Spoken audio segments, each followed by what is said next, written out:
Thanks for listening and subscribing to episode 246 of the Clive Barker Podcast, the only podcast dedicated to the imagination of Clive Barker. In this episode, Ryan and Jose are joined by Markus Williams to go over all the rumors, podcast moments, and releases by or related to Clive Barker in 2019. We also go into Clive Barker news, Kickstarter and book update, and what's coming soon, including a convention appearance by the Clive Barker Podcast. All right, well, welcome. This is episode 246 of the Clive Barker Podcast. We're back, and we're here talking about 2019 in review. This has kind of been a yearly tradition of ours that we've done. Our very first episode was 2011 in review. Yeah, that's right. So as usual, we got Ryan here. I'm Joe, and we got Markus Williams back. So thanks, Markus, for being here. Thank you for having me. It's a pleasure to be back. Yeah. So 2019, huh? It's been an amazing year for Clive Barker fans. Clive has met more people through conventions. Yes. He's done interviews. He's been in panels with some of his fellow Hellraiser cast members. I mean, he's been developing deals. You guys know, like movies like Jordan Peele's Candyman are in production. Books of Blood is being developed with Brandon Braga. You know, that we already saw pictures throughout the year of location sets where they're shooting it. Candyman's principal photography has wrapped a few months ago. And the Books of Blood is set for release in Hulu on the fall of 2020. So that's exciting. He's announced new projects, right? Like Deep Hill, which is supposed to be a new story that he's developing into a book. Things have been on the move, right? I mean, our podcast has suffered a few losses here and there. I mean, Rob hasn't been doing news for us anymore. He's dealing with some other stuff, and he's hopefully doing more stuff that's more personal to him. And we've been in hiatus. I kind of forgot how to do podcasts for a while. But our lives have been going through some changes, mostly challenges that are moving us into better places, I hope. But, you know, everybody's goes through changes, right? We're happy to have you here with us today again, Markus. And there's lots of interesting stuff coming out in 2020 as well. Yeah. I mean, we'll get to that. But NECA's new Ultimate Pinhead will be out on the 27th of this month. Ultimate Pinhead figurine with NECA. So, yeah, we ran another successful Kickstarter. And our listeners have continued to support us, and we're so grateful for their help, their support, and all the news and articles and messages we receive from them. We're still here, people. It's 2020. Time to look back into 2019, right? Yeah. And look at some of the best releases, rumors, and podcast moments of the year. And before we get there, I wanted to kind of get into the news a little bit. There's not a lot to talk about, but one of them, this keeps popping up on horror blogs, and it seems to me it's their way of saying, hey, what's going on with Hellraiser Remake and the TV series? Because all of these articles, when I read them, they've got 90% of the article is just telling you the plot of Hellraiser, and then they're like, right. And then we don't know what's going on. Yeah. There's a particularly crazy article, right, that came out that says, it was from Digital Weekly, and it's a crazy title. I mean, they're just pulling this out of their behinds. Yeah. New Hellraiser Trilogy is coming in 2020. Here's everything we know, and then it's nothing. Yeah. Literally nothing, right? Yeah, I know. I read this article because it popped up on my Google, Clive Barker feed, and so then it's like, well, I thought, okay, well, here's a rumor or something, and it's not even a rumor. This is nothing. Yeah, I think this is one of those article farms that's just trying to get clicks, because this one says, did you read that article, Markus? It's I haven't even heard it. You're not missing much, because this one says, starts off right at the beginning giving you fake news. Okay, this is fake news, people. It starts out by saying, so Spyglass Media today announced plans to reboot with Hollywood scribe David S. Goyer, who's been acclaimed for writing and making. So right off the bat, that sentence doesn't make any sense. Yeah. Writing and making? Yeah. Making what? But this article came out on January 2nd, and of course, David S. Goyer has been announced as writing the new Hellraiser back in May of 2019. So I'm just going to go right off the bat and say this article is crap. Well, I'm not even going to discuss it. And there's another sentence in here that's like another one of him's projects or something like that. Yeah. Well, there are websites that are want to essentially make up false articles just to get the clicks. So it's not. Yeah. Oh, here we You go. can tell that while Terminator Dark Fate, another awaited project of him, is in production, waiting to be released on November 1st. I mean, dude, you want to go for something that's totally a sign that this is written by a non-English speaker? Here's how he describes Hellraiser and Pinhead. With a metal network that protrudes from his bald, ashen face, Pinhead is one of the most iconic characters in the genre of horror. That doesn't sound like accurate English to me. Yeah, well, I was going to say, it sounds like Google Translate. Yeah, that does sound like it. Anyway, there's no trilogy coming, people. Then, yeah, I don't know why they even mention trilogy and then they don't say anything at all. So dumb. Yeah, it's like, it's iffy if there's even going to be the one movie. Yeah. So, but this guy comes out and says, "Oh yeah, it's a trilogy." Yeah. No. But in other news, there's another one. Mr. Age from YouTube. Oh my God. Some of you guys might have listened to some of his videos in the past. He came out with video update status of the announced Hellraiser reboot and TV series. Mm-hmm. I listened to a little bit. Did you listen to it, Ryan? No. I read, so there was a Dread Central article that said, like, hey, update on the Hellraiser TV series and reboot. And so you read it, and it's like basically just telling you to watch this Mr. H video on YouTube. Yeah. Yeah, that's true. That's true. I listened to a little bit of it. As far as I got. I didn't listen to it. Yeah, I mean, Mr. H, he seems to be someone who has some structure in the information that he provides, but in other parts, he just speculates a lot. Like, he comes up with a lot of speculation about, how Clive Barker should work on getting back the rights to Hellraiser because they should be coming back to him sometime soon, and then he should start by getting worried about his properties, and he should start getting into the courts and ask for his rights back. And it's like, okay, that's fine. I mean, yeah, okay, but how do you know that? I mean, we don't know anything about that. We don't know what the contracts are. Yeah. Yeah, but he comes up with some stuff. I mean, if you guys want to listen to it, yeah, go ahead. It is a 11-minute video, 11 minutes and 30 seconds. So it's not a lot of time that you dedicate to it. It's just going through, some of the stuff about the upcoming Spyglass Entertainment, David S. Goyer rewrite for Hellraiser. Nothing that we haven't reported on before. So, yeah, basically people are just trying to keep this thing alive, Yeah. Nobody knows anything, so they just keep writing articles, pretending like they do. Or digging, dredging up the old news. Yeah. Yeah. And especially talking about the Hellraiser TV show as if it's something that's actually going to happen. Yeah. And I'm sorry, but I don't believe that the Hellraiser TV show is actually going to happen, especially not with producer Lawrence Kuppen, who's been trying to do that ever since he got the rights to Hellraiser. After he did it, he produced Hellraiser 3. And then, he's always been hanging on to the small screen rights for that. I don't even know if he still has that. It's kind of a mess, I don't know if that's ever going to happen. And they keep bringing up stuff that's almost like 6 or 7 years old, like the image of the remote control with the pins on it saying, Hellraiser's coming to TV or something like that. And it's like, that image is old. And that image was corny. And his method of trying to drum up interest is pretending like it's already going to happen. Mm-hmm. Yeah, that's true. Anyway, I got my beer. I got my microphone. And what else do we got in the news before we start going into 2019? You had mentioned Clive Barker's convention appearances. So, of course, the three of us and with Rob, we all went and David went to Texas Frightmare Weekend in 2017, and Clive has been back again the next year, and he's going to be back again in 2020, in May 1st through the 3rd. Right, so he's going to be at Texas Frightmare Weekend. Is this going to take place at the same hotel, like the Hyatt?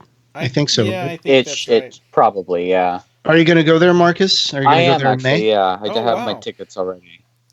Awesome. Oh, that's great. I am moving.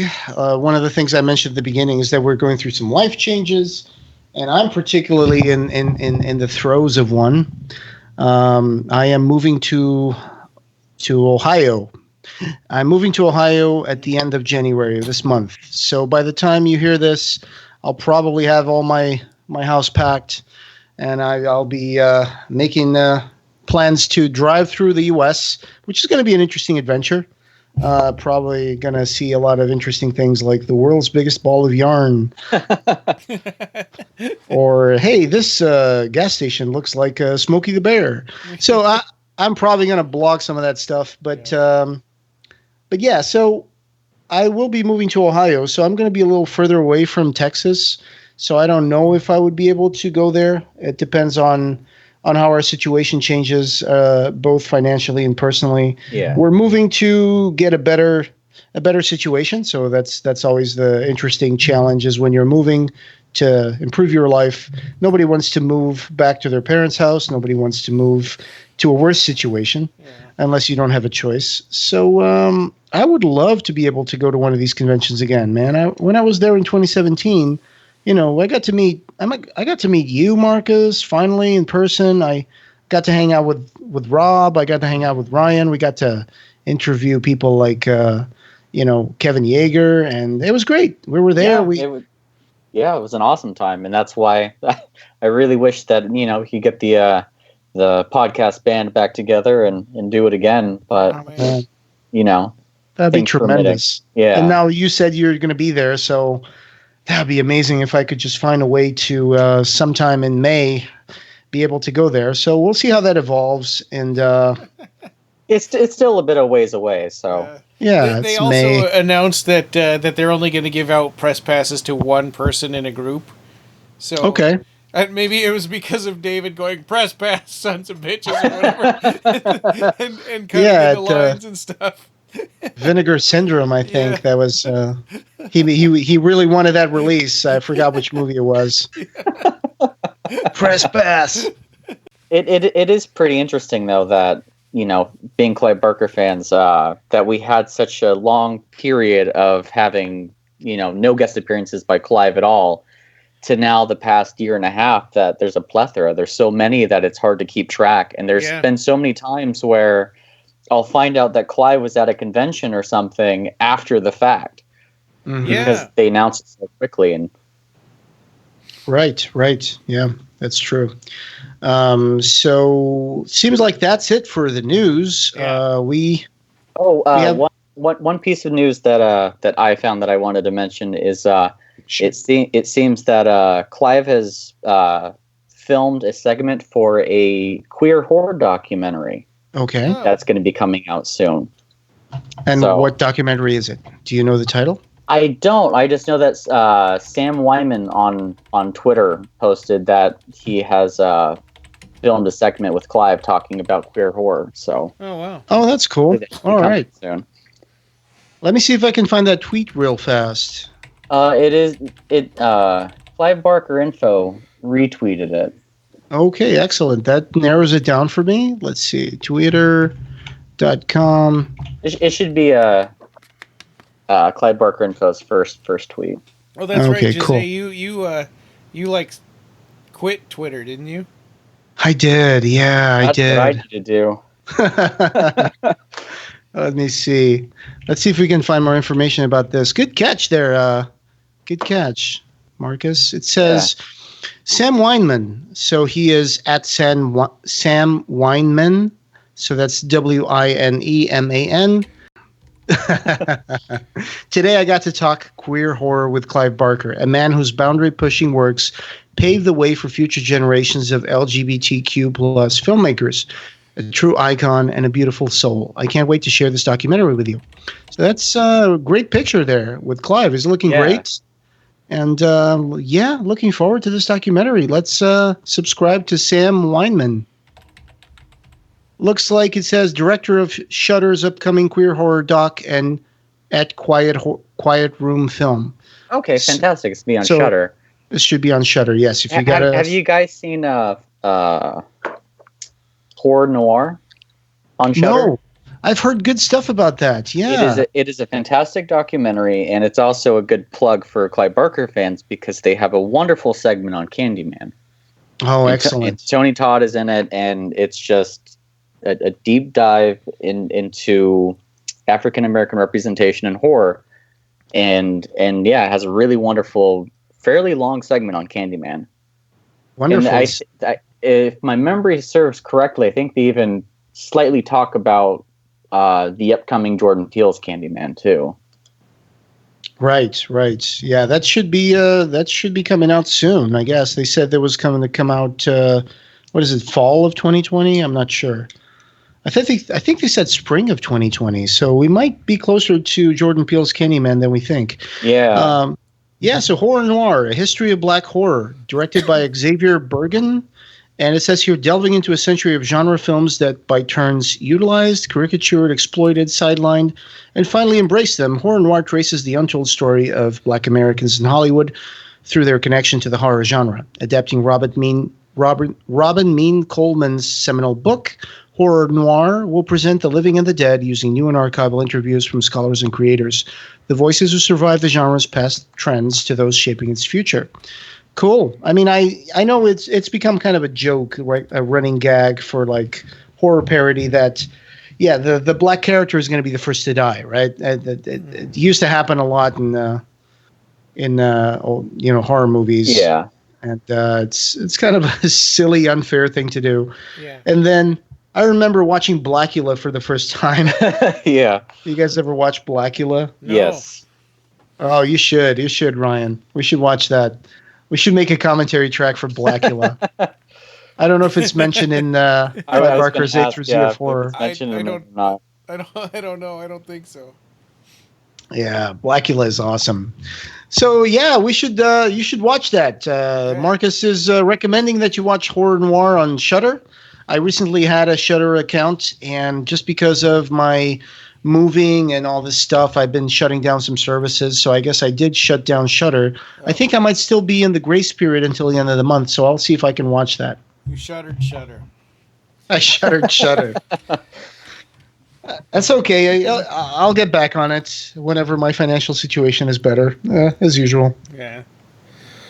All right. Well, we can jump right into 2019 in review. So this time we kind of combined releases, rumors, and podcast moments. So, you can just pick any one of those you want.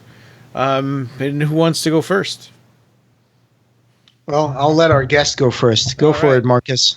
Well, my first mention is Candyman, and the fact that we now have a Clive Barker related film that actually has been shot and finished and is coming out officially. That's true. So right, this is the one movie screen project that we know is real and is definitely 100% coming out. Yeah, my number one and number two are Candyman and Books of Blood, because both of them have actually been shot, are in editing right now, and so they're actually coming out, and they have release dates and whatnot. That was on my list too. I'm really excited to see what they do with that, and this is one that personally, I'm not as excited about reading all the news because I don't want it to be spoiled. I just want to go watch it. Yeah, and just have a fresh experience. Yeah. Well, I've said it before, just the fact that we're having an Oscar-winning writer writing the script for a Clive Barker adaptation or reboot or what have you is fantastic. And after, I loved Get Out, but after seeing Us, it really solidified Jordan Peele as being one of my favorite filmmakers. So I'm really excited to see what he does. I watched. I did go see Get Out. I watched it on Amazon Prime. I think I rented it or on iTunes. I thought it was really good. Yeah. Yes. There was another movie that they made too, right? Us, the one with the scissors on the poster. And one thing about Jordan Peele is he's such a meticulous filmmaker that his films are one of the rare breed that they get better on repeat watches because you find little things that you wouldn't have noticed the first time watching. Okay. because both films have certain twists and so there's certain things that are hidden in subtext and whatnot that you don't really understand until you watch it multiple times. Like the way they're sort of ogling him and talking about how strong his body is and stuff like that.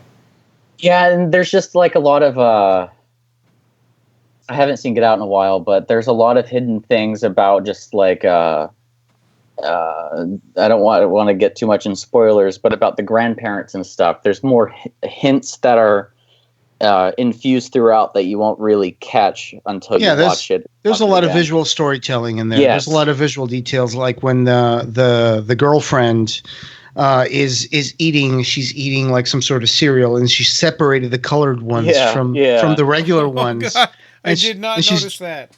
Yeah, stuff like that. I mean, Monkey Paw Productions, they've worked on Get Out, Us, Black Klansman with Adam Driver. People know him as Kylo Ren. Yeah. Jordan Peele has not taken the place, but he's become like a kind of a spiritual successor to Twilight Zone's host, Rod Serling.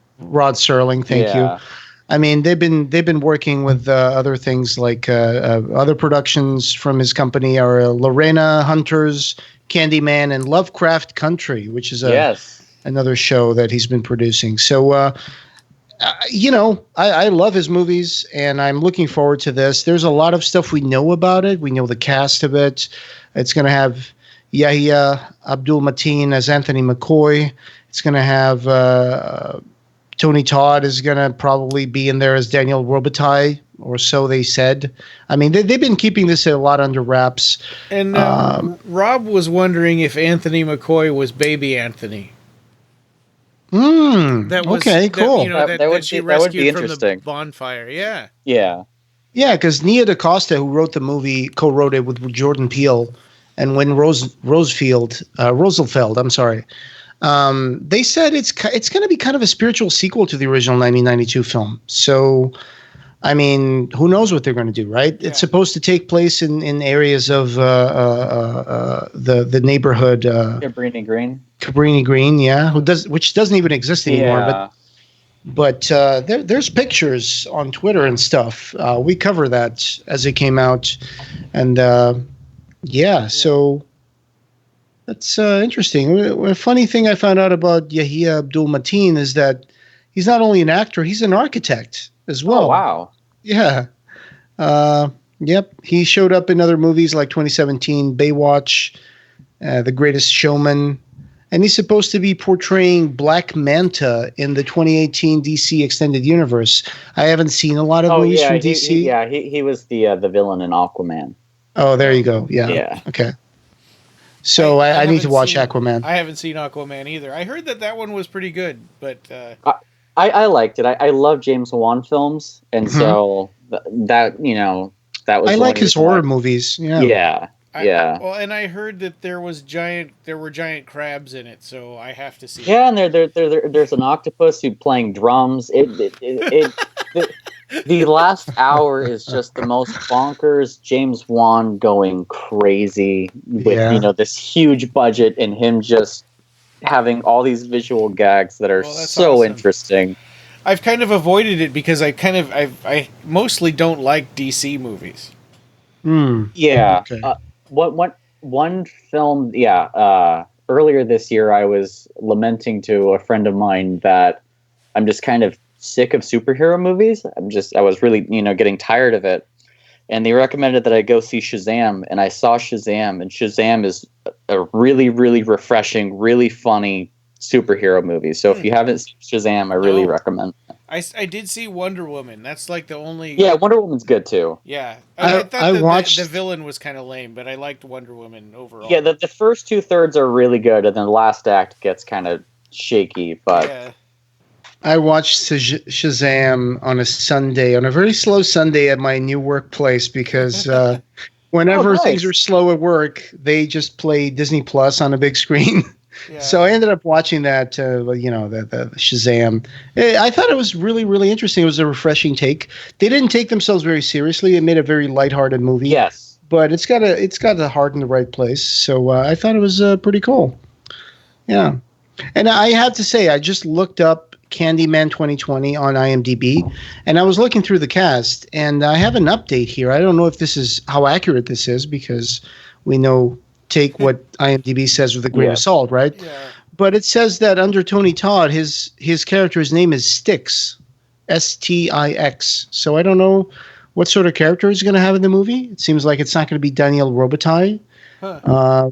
Yeah, if you go to the IMDb page, it says Tony Todd is going to play Styx. Interesting. So maybe they're doing that as a red herring too. Yeah, Maybe. it could be for sure. Could be, yeah. That would be nice. Yep. So, right, that's one of the things that you brought up, the fact that Candyman is being done is probably going to come out this year soon. One of my favorite releases for 2019 was, let's bring that up. I do have, in no particular order, I'm just going to bring out releases that I think are pretty cool that they've been announced. Yeah. One of them is the Mondo soundtracks for Hellraiser 2 and 3, and the special box to fit all 3 releases, because the first one was already released maybe a couple of years ago. Yeah. During Hellraiser's 30th anniversary. So I think those soundtracks look amazing, and I'm so happy that they're making a box that's going to fit all 3 of those. Yeah. So that's something I would like to have in my collection. Yeah, that would be really cool. And I love the art too. I forget who the artist is that does that sort of profile of Pinhead. Yeah. And Julia, I think for Hellraiser 2, and I forget what's on the third one. Matt Ryan Tobin artwork. That's who makes the artwork. Yeah, Matt Ryan Tobin. So the first one has Pinhead, the second one has Julia, the third one has Pinhead screaming while his face is being hooked from behind, which, it's pretty cool. And then the box that's going to fit all 3 has like an outline of Pinhead's pins and some chains in the back. So very cool stuff. I'm really getting into the vinyl kick again. So this is something I would definitely would love to have in my collection. Yeah. I'm definitely looking into getting the number 2 and 3. Yeah. Soundtracks. So if we're talking about releases, I think one of mine, and this is not directly a Clive Barker release, but we covered it, the Book of Monsters with Nicholas Vince. Oh yeah. Yeah. I thought we had a lot of fun talking about that movie and watching it, and it was kind of a goofy sort of like Evil Dead, style of horror, or like Dead Alive. Mm-hmm.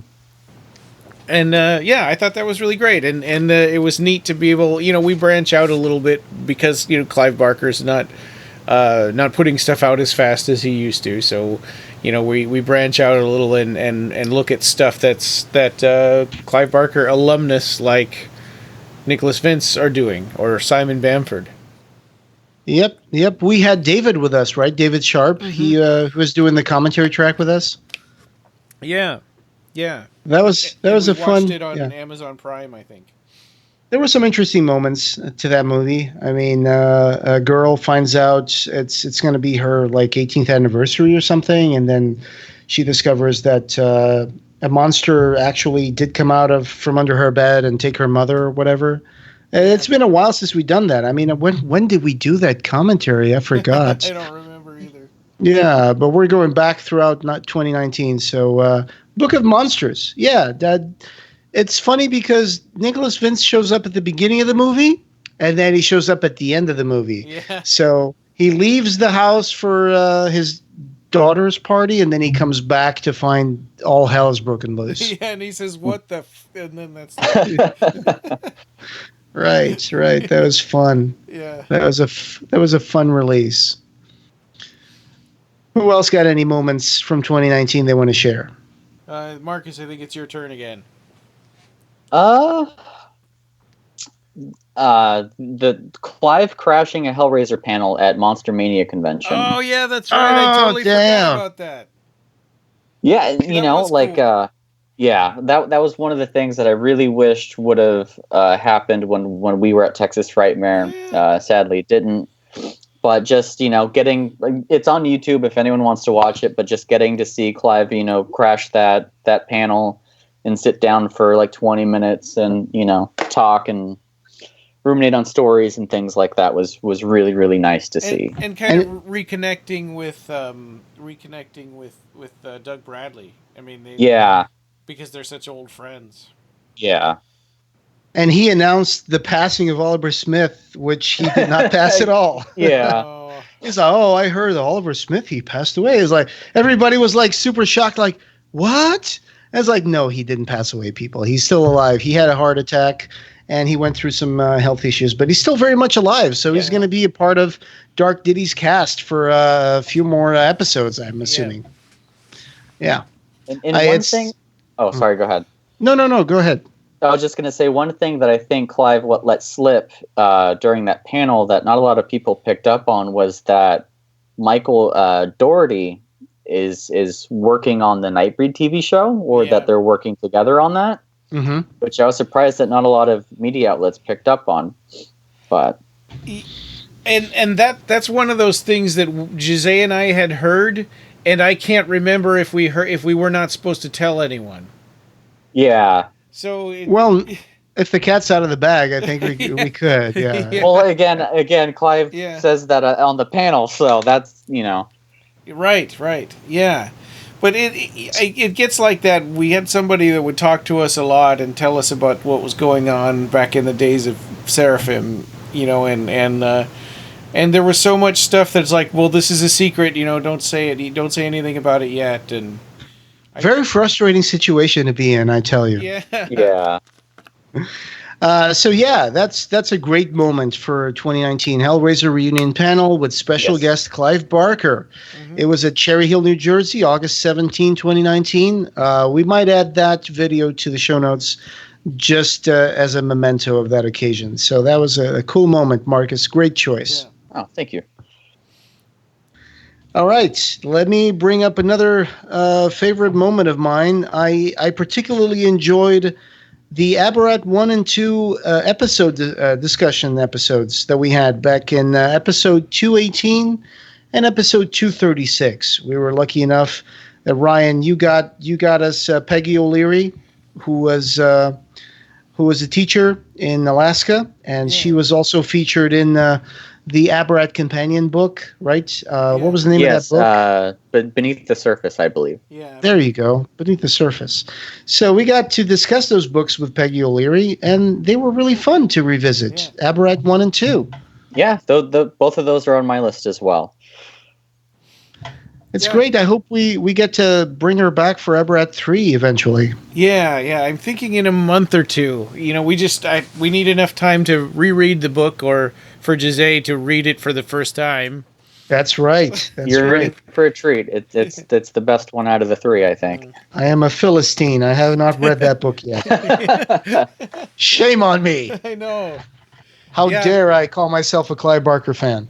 No, but I can see where you're at, because the gap between each release has been bigger every time. Yeah, every book. Yep. To my great pain, because I think that's going to be the equivalent of like Tolkien's Hobbit, not Hobbit, but Lord of the Rings trilogy. Yeah.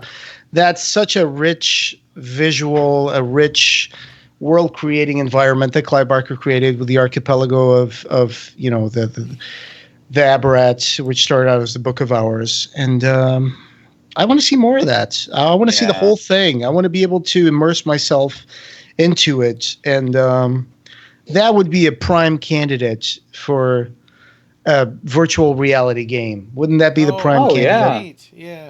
Yeah. I know that nowadays people have, their Oculus Rift or their HoloLens or whatever VR headset of choice they have. And wouldn't that be amazing to have like a VR game for like the Abarat world? I mean, please, Clive, if you're listening to this, get the ball rolling on that, and finish Abarat so we can have our VR game for Abarat, and then I can stay in my bathrobe for 7 days playing it. One of the reasons that Disney kind of backed out on doing an Abarat movie series is because Clive wasn't writing the books fast enough, and they were afraid that the character playing Candy, the actress playing Candy, would age. Yeah. During the production, and it's like, in my mind, just animate it. Make an animated. I mean, I think that would make more sense, right? Looking at Clive's paintings and stuff, how can you have that world? In real life, it would look grotesque and really strange.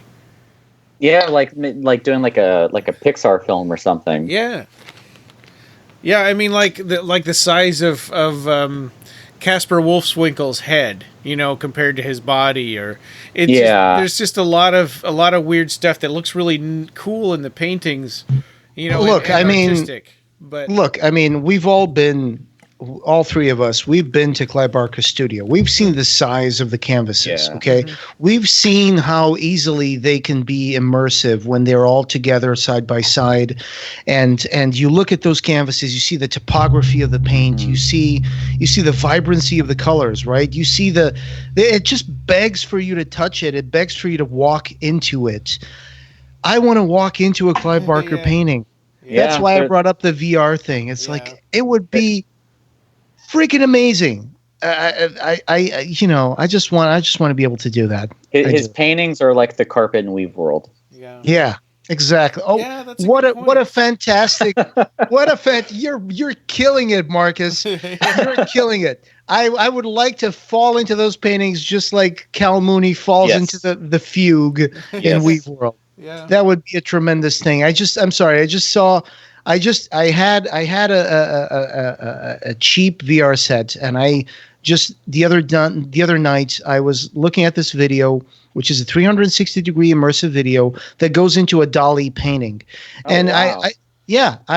I'll send you the link. And it was amazing, and I was like looking around, and I was being carried throughout like burning giraffes and weird like elephants with long legs, and I'm like, holy crap, this is amazing! Why don't we have this for a Clive Barker artwork? This would be tremendous, you know. All right, listener, if you're a video game developer, contact. We can put you in contact with Clive Barker. So call us. We want to make this. We want this to happen. Listen, if you're a billionaire and the money is burning a hole in your pocket, hey, Elon Musk, if you're listening to this, fuck the Cybertruck. VR is the way to go. The Cybertruck. Clive Barker VR. Yeah, the Cybertruck. Is that for delivering packages? Oh, you don't know about the Cybertruck? No. Yes, with the nice breakaway windows, right? Yeah. What? Okay, so you know Tesla, right? Tesla is Elon Musk's car company. Yeah. So now he's unveiled, like maybe a couple of months ago, he's unveiled a new design for what he calls the Cybertruck, which might be the silliest name I've ever heard for a truck. But it's this it looks like a freaking armored truck. It looks like you're going to live in the zombie apocalypse. Oh. It's got nothing but jagged lines. It's got all sorts of angles, and it's supposed to be like an electric truck that's going to cost... Like Dead Reckoning from the Land of the Dead? Maybe. I'll send you a link. It reminds me of the whatever the marine vehicle was from Aliens. Right, wow. Yes. They break the axle on that one, yeah. Yeah. Anyway, so he came out with a thing. It's not like the Simpsons episode where they bring out the Homer, the car for the 20th century that plays like a gotcha. This was like the Cybertruck. I mean, you could have just called it the Tesla truck. I mean, why call it the Cybertruck? Is it going to have Wi-Fi in there? I don't know. Is it going to have you're going to play movies on your dashboard? Anyway, he called it the Cybertruck, and then they were trying to show how resistant it's going to be and all that. And then they throw these metal spheres at the windows, and they immediately broke while they were doing the demonstration. They immediately shattered. Yeah, you can see on Elon's face that wasn't supposed to happen. Oh God! Right. Why did they air that? Well, it was live. It was a live stream thing. It was an event. They were showing it off. And I think that now there's been some pictures of the Cybertruck driving around California. And someone said, if you see the Cybertruck, that's probably Elon Musk driving it because he's the only guy driving the truck. So if you see the Cybertruck, that's probably Elon. So what you got to do is you got to cut him off. Cut him off. Throw a grapefruit at him, make him stop the car, and then tell him, "Hey, you need to make a VR game for like Clive Barker World. Yeah. You have to invest your money into it. It's the future, man." So he probably isn't going to be very receptive after you broke his windshield with a grapefruit. Yeah. Anyway, Clive Barker VR World. Yeah, that's to happen. Needs to happen. I'd sign up immediately for that. Oh yeah. I've never even owned any VR stuff, but that would be cool. Yeah, that would be very cool. All right, you're up. Is it my turn? Yes. Okay. Yeah, you did Abarat discussion. Okay, so since we're talking about discussion, I would say the last movie star audio commentary that we did. Oh wow. Yeah. Burt Reynolds. Yeah, and It featured Clive Barker's art, and I think because we cover so much stuff that we're super familiar with, I guess this has been my theme today because the Book of Monsters was a similar kind of experience where it was so nice to see something new, and talk about something new instead of revisiting stuff that we're super intimately familiar with and have talked about a lot over the years. Yeah.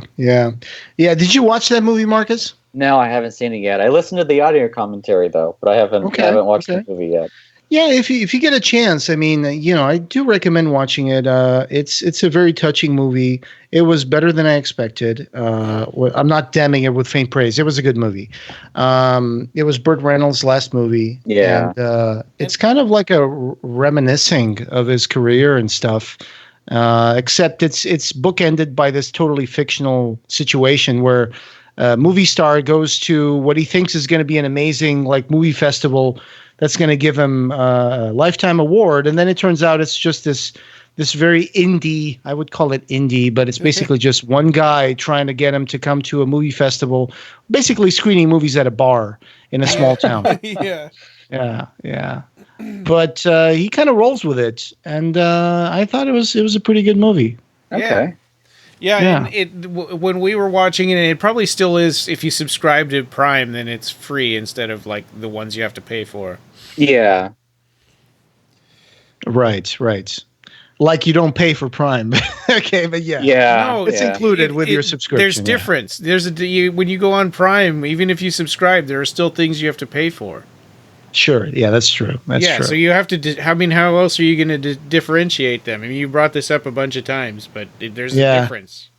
There is a difference. You're right. Yes, not all the content is free if you're on Prime. Yeah. A lot of it is, though. Yeah, a lot of it is. So, watch The Last Movie Star. There's a character in there. She's a girl. She's a girl that's supposed to be Burt Reynolds' handler throughout his festival, which is basically just they put him up in a roadside motel, and they're supposed to bring him in to watch a retrospective of his movies at a country bar.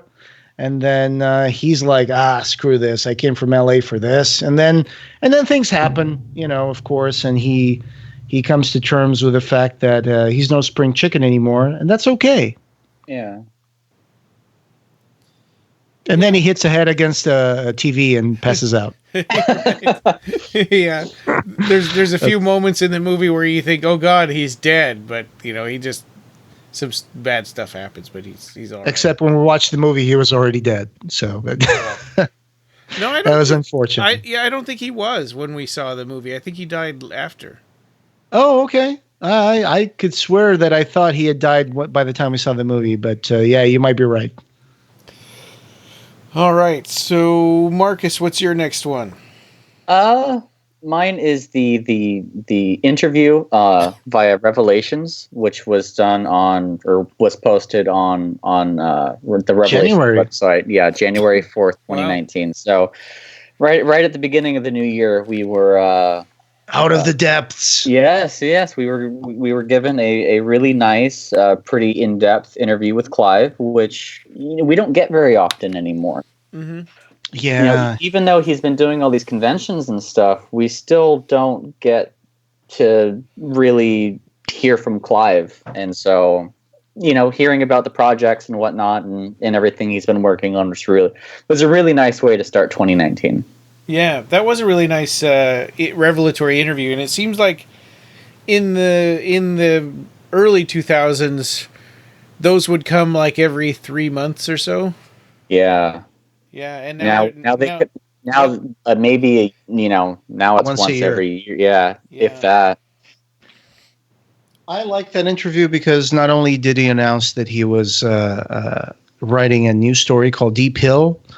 There was a particular line that he said in that interview that I think it might seem to some people as very, cliche, but I was struck by it. He said something like, he said something about the internet, that we live in a lonely culture. And that, this kind of happens with social media. I think he said something like, we are desocialized, not re-socialized by the internet. And I think he was considering what are the consequences of being alone. And he thinks that we are more alone and more isolated than ever. And sometimes that does happen. I mean, people tend to connect more through social media than actually when we were growing up, you were done with school, you would stop by your friend's house, their mother would be there and be like, hey, is David in or whatever. You just go and you ride your bike and you'd be outside until it's dark and, oh, the lights are on in the street. Let's go back home because it's time for dinner. And it's like nowadays kids are just like, Snapchatting each other and whatever. And they're just staying at home playing on their PlayStations and sending like messages. Hi, I did your mom last night because you shot me on whatever. And I don't know. I mean, does it really like kind of is this? Are we replacing socialization by just connecting through internet messaging? And then I don't know. I had a sociology class in college where the professor blamed everybody's desocialization on garages. So, in the old days, you'd pull up to your house and get out of your car and say hi to the neighbor and stuff like that, and then walk into your house. Mm-hmm. But now you pull straight into your garage, you shut the door, then you get out of your car. Interesting. So, I don't know. I wonder if there's always been things that people kind of blame, our isolation or our... I never grew up. I mean, we moved like 20 times when I was a kid, so I never really grew up getting to know my neighbors anyway. Okay. I mean, you might have a point there. I mean, it's true. Ultimately, it's all about how much effort you put into it, right? I mean, I was just, I just installed WhatsApp. Here's an anecdotal thing, okay? So today, I didn't work because I don't work on Fridays or Saturdays. I work from Sundays through Thursdays. So today I installed WhatsApp on my phone. And, I have a lot of family, a lot of friends that are back in Portugal. And today I was feeling kind of like this whole situation of me moving and me having to go through all my stuff and wonder what's going to happen. And I was just trying to, I guess I was just trying to get some emotional support from my friends. So I decided I installed WhatsApp and I was just, I discovered I had some messages through WhatsApp because I had it before installed and then I uninstalled it and now I installed it again. Mm-hmm. And I was like, oh, look at that. I had some messages from some of my friends in Portugal that I never really saw back in November.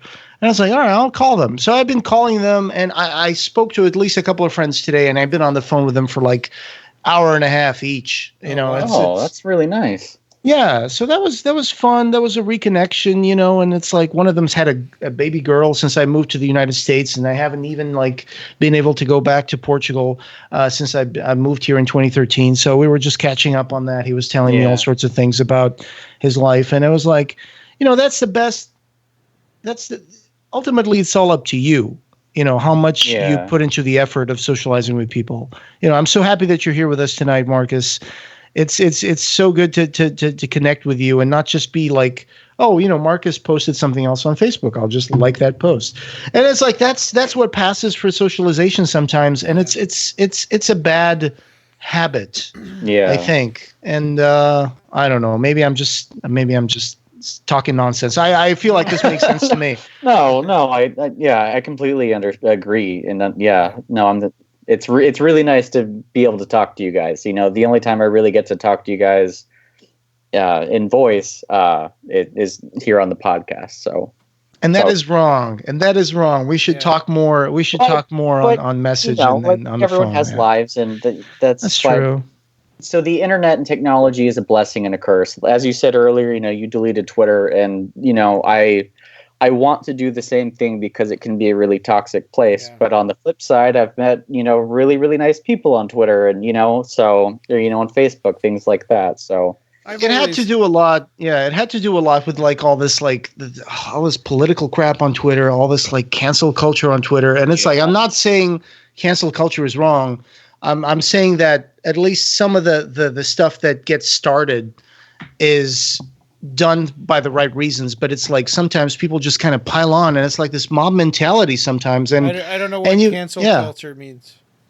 It's like when someone someone goes back through someone's Twitter and they find some tweet that was not the best thing and they could have said, and then they were like, oh, this person is canceled. Like an example of that is the James Gunn situation from like a year and a half ago. That's a great example. Like he made like some bad jokes about, dead babies or whatever. And people were like, oh, I can't believe he said this. And then, oh, okay, so he's not going to do Guardians of the Galaxy 3.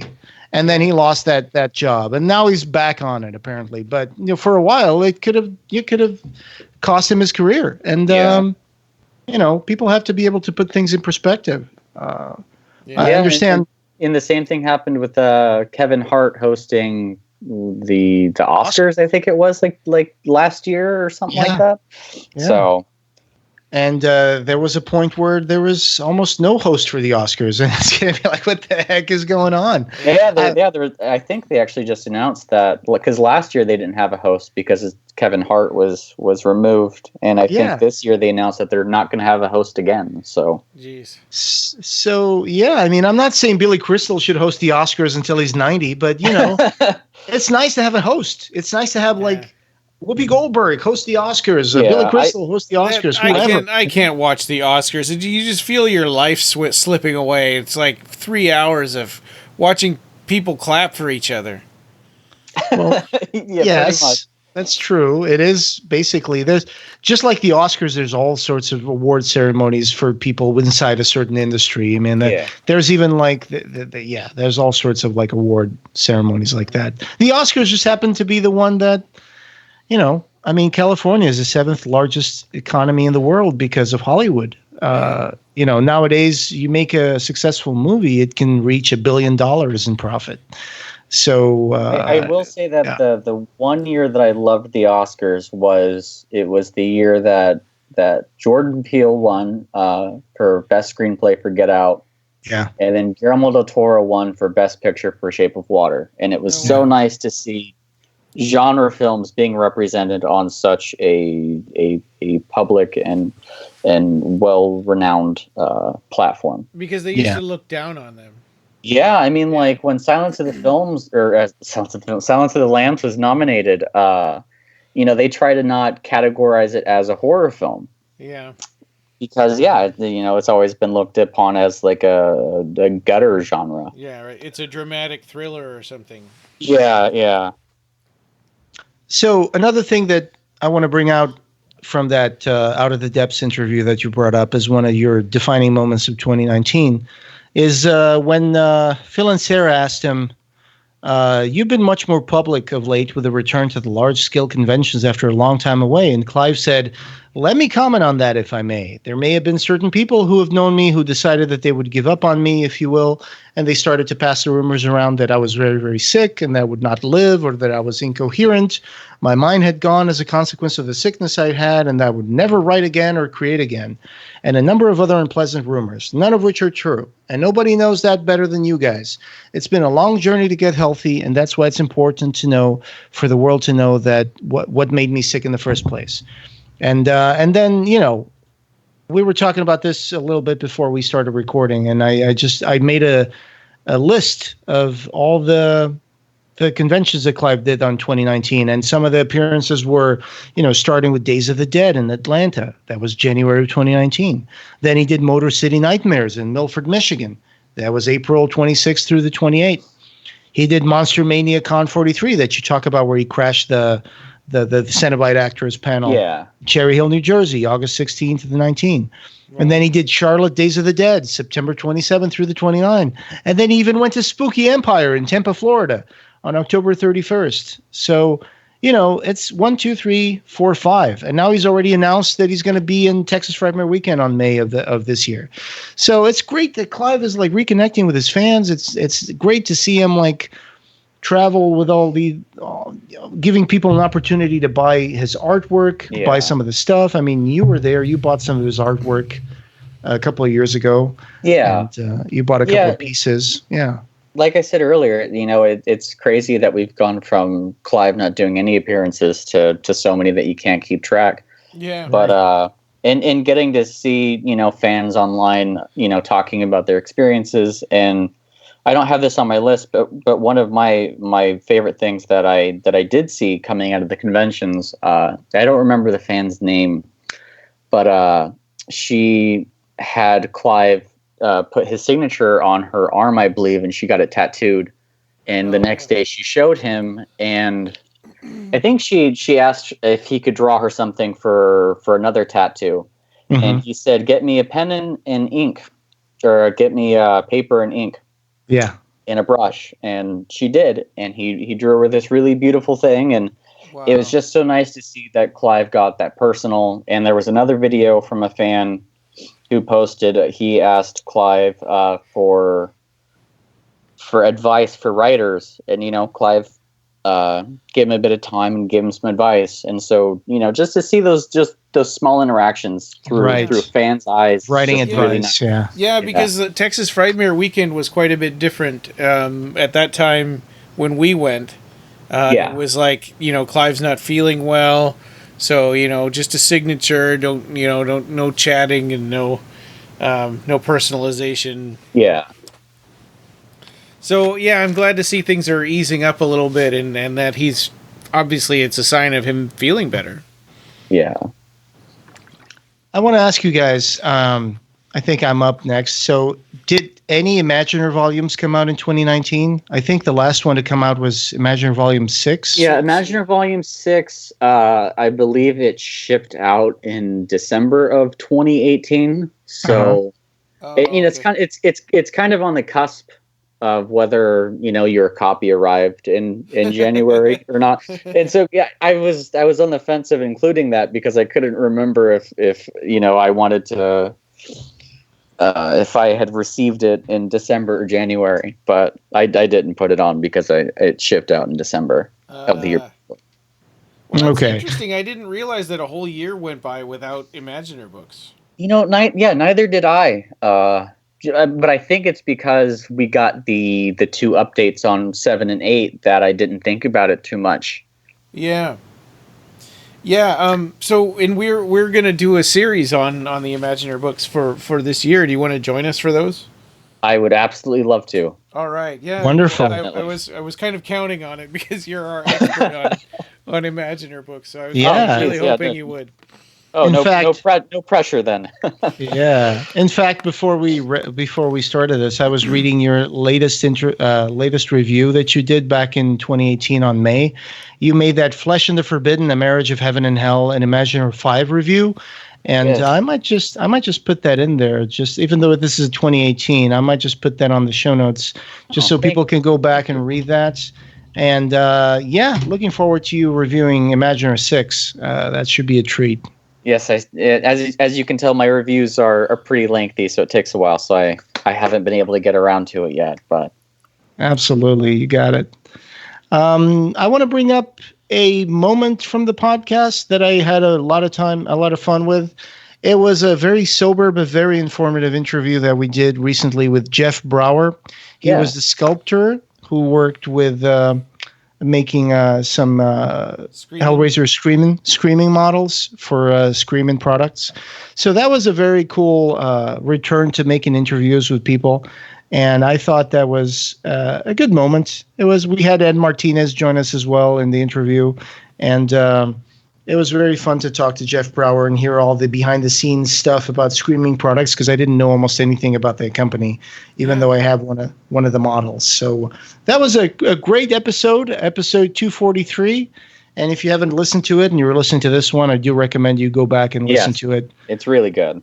Yeah, especially if you like the Screamin models, which for a lot of people was probably the first time they were working on, building an actual kit for Hellraiser, and that's always fun. You get to exercise your creative side, you get to put something together, you get to paint that, and then at the end you have a cool memento of your favorite movie. Yeah. So Jeff Brower interview, episode 243. So, for podcast moments, then I want to bring up the Hellraiser remake chat. So we kind of took something that was a rumor, that was kind of a big deal, and we assembled a whole big, huge group of different people with different views on Hellraiser, and made a big sort of roundtable discussion about it. And I thought that was kind of fun. And I'm trying to figure out which episode that was, what number. 227. There it is. 227. Okay, cool. Yeah, and so we had... Who did we have on this one? Here we go. Danny Stewart, Paul T. Taylor, who was Pinhead from Hellraiser Judgment. And we had Catalina, Carida, and Joe Manco. We had Ed Martinez, and then you and I, and talking about the Hellraiser remake. That was a lot of fun. Especially Paul T. Taylor and Ed Martinez. They were talking about, what they thought about the David S. Goyer remake. Of course, at the time, Paul T. Taylor was also working on this movie with Catalina and Joe, Little Spark Films, The Torturer. Yeah. Written by Paul Kane, who's another seminal author in the Hellraiser circles, because he wrote Hellraiser films in their legacy and the interview book Hellraisers, which we still have to review, which is a long, lengthy interview book with people who worked in the Hellraiser movies. I think it still only exists as Kindle. Okay, edition. I was just going to ask that. Yeah, I think it only exists as a Kindle edition at the moment. Yeah, so I haven't had the chance to go through all of it yet. But and then we found out that Danny Stewart, who used to be a contributor for us for a while, he has a project to write a book about the making of Hellraiser 3. It's called Hellraiser 3 War is Hell, I think. That's might be a working title. Mm-hmm. But he's been working with some artists, coming up with posters and illustrations, and he's been doing interviews with people who were worked in Hellraiser 3 production. So he's been gathering up a lot of material. So that was nice to know that something is on the works for that. Yeah. Yeah. And of course, Ed Martinez is always a pleasure to have him on the podcast, because he was an editor for Cenobium, the old-timey magazine for Hellraiser fans that was one of the longest-lasting publications, fan-made publications for the Hellraiser fandom. So it's always great to have him. I always love chatting with him, even when we're not in the podcast. Sometimes I just grab the phone and give him a call. He always has some cool thing to talk about, and some cool recollection about the movie that he worked on, or a movie that he saw recently. I mean, it's always great to be with Ed. So thanks, Ed, for being with us. And let me go grab a beer while you guys talk about the next item, and I'll be right back. My mouth's getting dry, you know. All I got to keep this lubricated. I'll be right back. All right, so Markus, what was your next one? My next one is the fact that on the Clive Barker Archive website that they're now selling original art by Clive. Oh, yes, yeah, that was on my list too. Yeah, gone are the days, sadly, of the realclivebarker.com, which was the original web store. And so for a long period of time, there wasn't any place that you could get original Clive Barker art except for at the convention appearances. And so the fact that we now have a place again where we can go and purchase some Clive Barker art is really fantastic for collectors. Yeah, it seems like that the Clive Barker archive has been doing a pretty good job filling in the gaps. You know, now that the real Clive Barker store is gone. Yeah, I mean, between that and the plays that they're publishing and with when you purchase the Imaginer volumes, you get posters. I think there's also posters on there that you can purchase.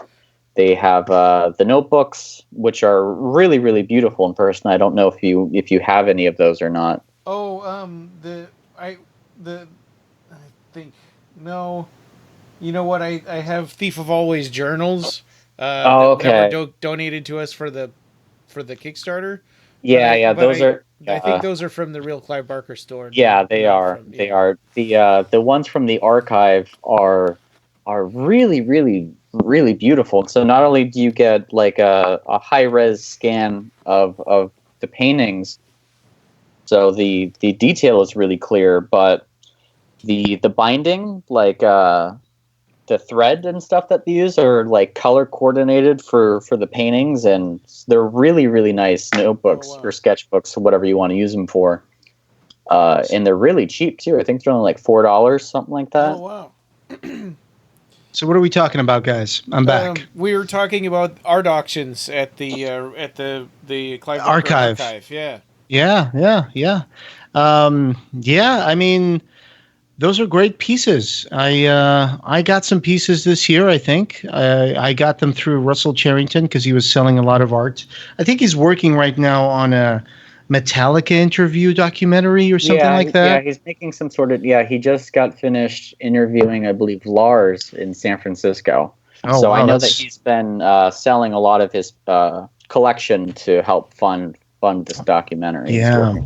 So I got some pieces this year, I think, through him. I didn't really get them through the archive, but they've been putting up some really interesting pieces. I think, Ryan, we've been bringing up some of our favorites every once in a while when they have a big auction. And so, if you've given one of Clive Barker's pieces a good home, post an article, post a comment under this episode, and give us a picture of it hanging on your wall. Yeah, I love seeing how people frame them, where they put them, what's around where it's hanging up in your home, or the different mats, or how you did it. So yeah, I would love to see that. And Jose, I would love to see what pieces you have too. Oh, absolutely. I'll send you a couple of pictures after this. Awesome. I haven't really posted them yet because right now I've been packing my house. So those were some of the first things that I packed were all my nice hardcovers and collectible items from Clive Barker. Hopefully you can make a trip back to Portugal and bring your collection home. Yeah. Man, I am planning on that. 2020 is a year of change. And one of the changes I want to do, if we're going to be in a better financial position, is I want to go to Portugal and I want to start shipping some of that stuff back here because I miss it. I have a lot of books. I have a lot of stuff, and it's still locked in storage in an apartment in Portugal. And I want to go there and bring that back. Yeah, well, that'll be good. Yeah. Then I can have my Midian key and I can travel to Sheer Neck. Oh, yeah. And release the berserkers. Yeah. All right. So, Jose, what was your next one? Okay, so, of course, it means a lot to us. Nightbreed is one of the cool movies, and I just talked about Nightbreed and the fact that I own the Midian key around Lydelsberg's neck. Arrow Video's new Region B Nightbreed release. It was released on October of 2019. And, it's always fun to see a movie that you love have a good release and restored release. And Arrow Video is always a great company.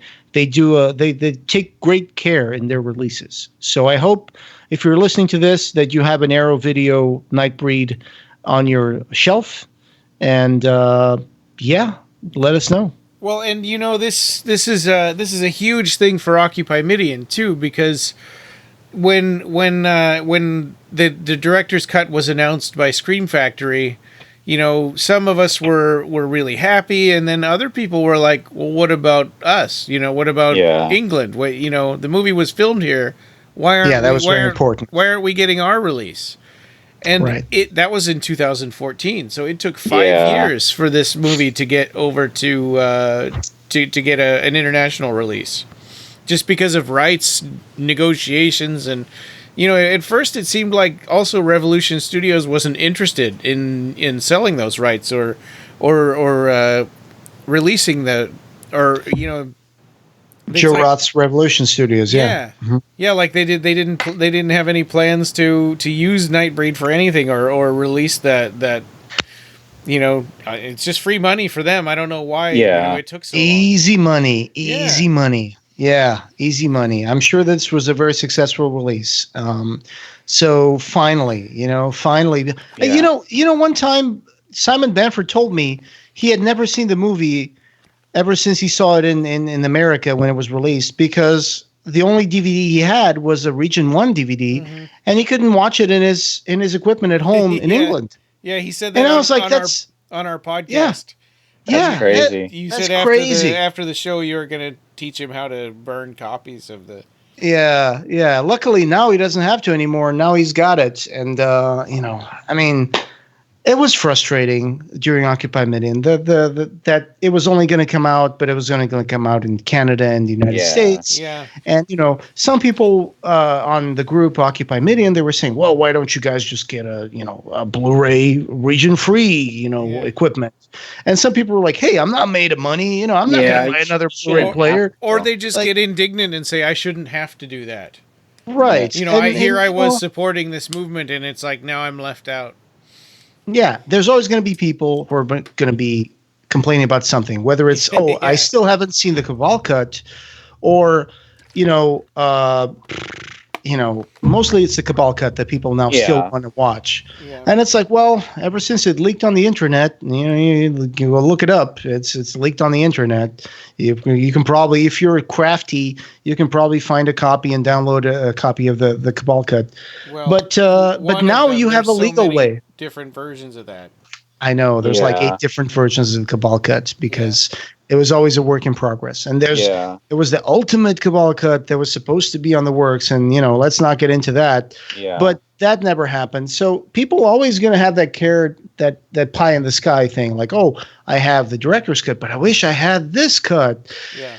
Hey, and some people wanted that, and other people complained because if that comes out, then, well, how come I spend all this money on the director's cut?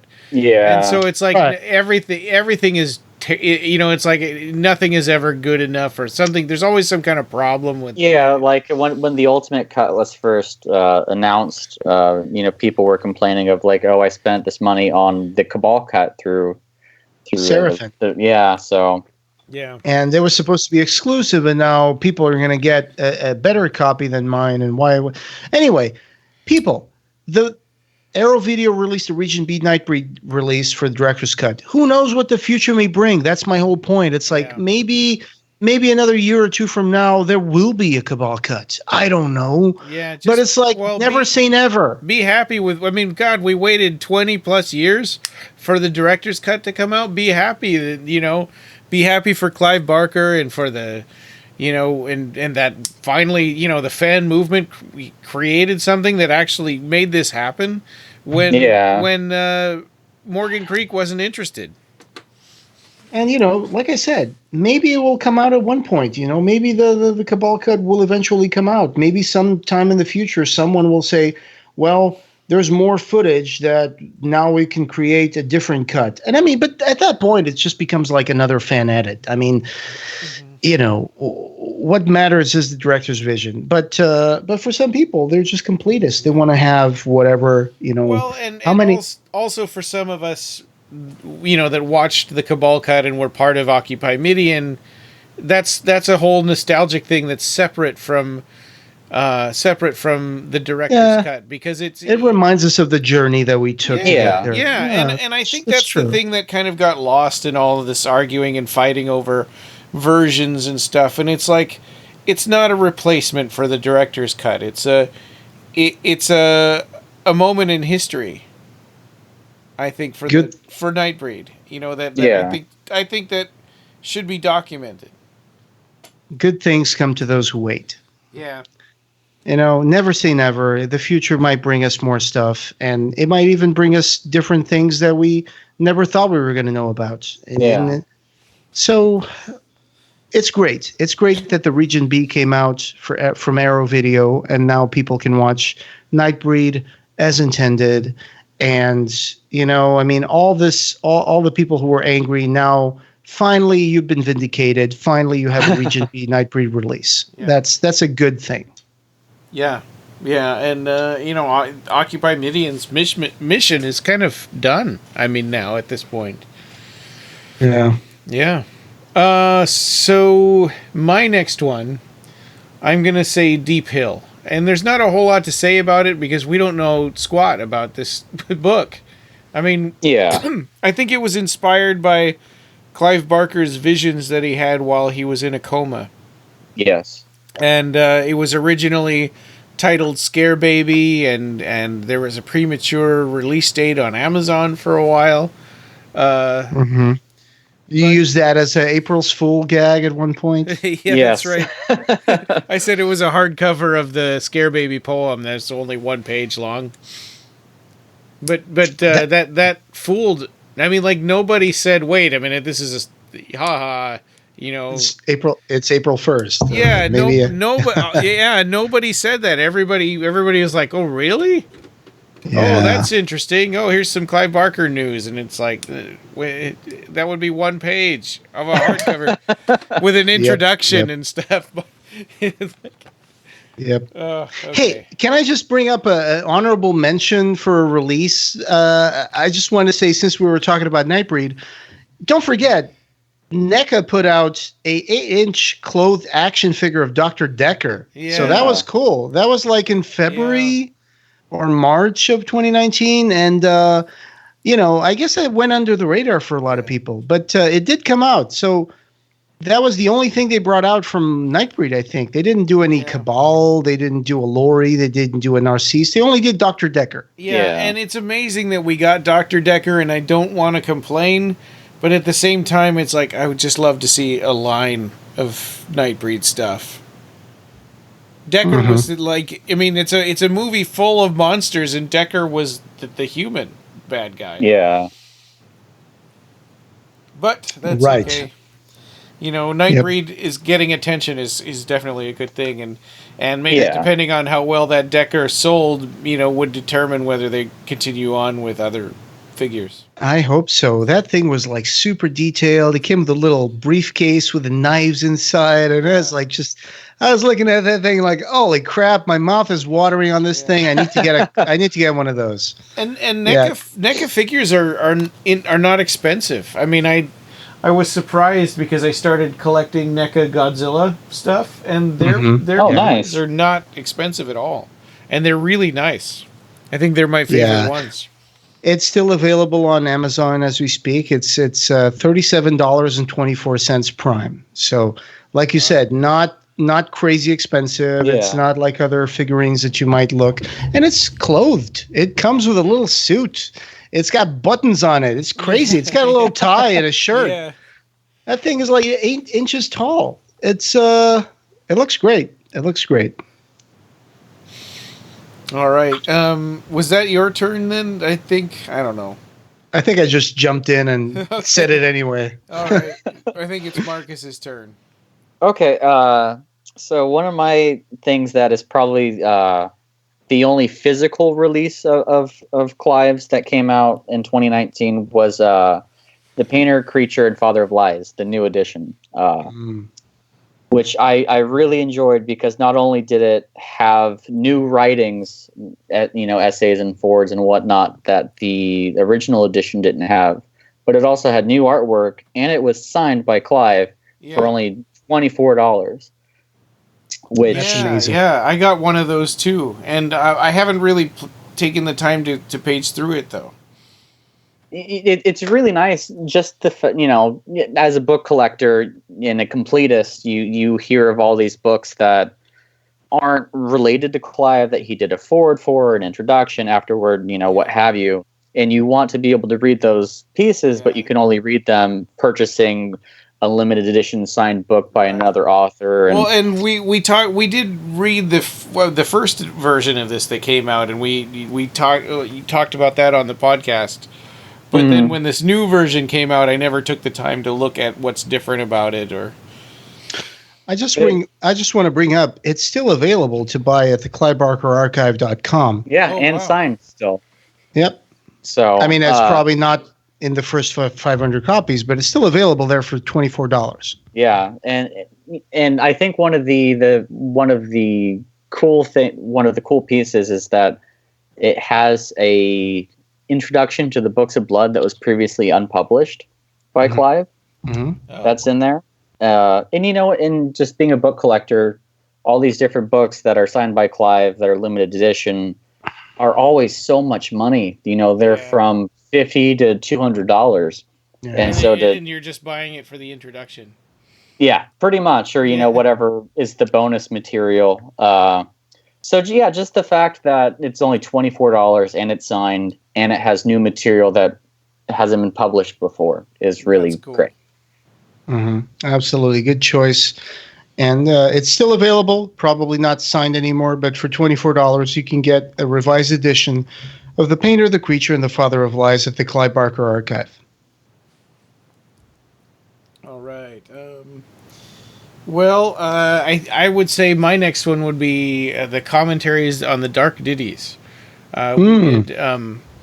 So the first one I think came out in 2018, The Offer, but we did our two commentaries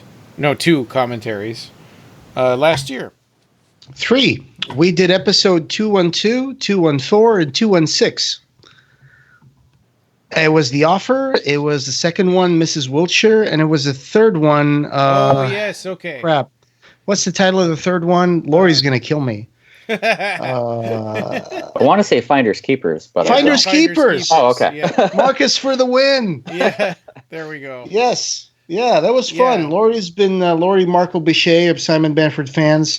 She's been joining us for some of these things, and it's been a hoot. We had Gary Smart join us for some of these, so a lot of fun doing these commentaries. It's great to see this anthology series coming out on Amazon Prime, and it's an amazing cast. It's an amazing cast, great writers, great producers.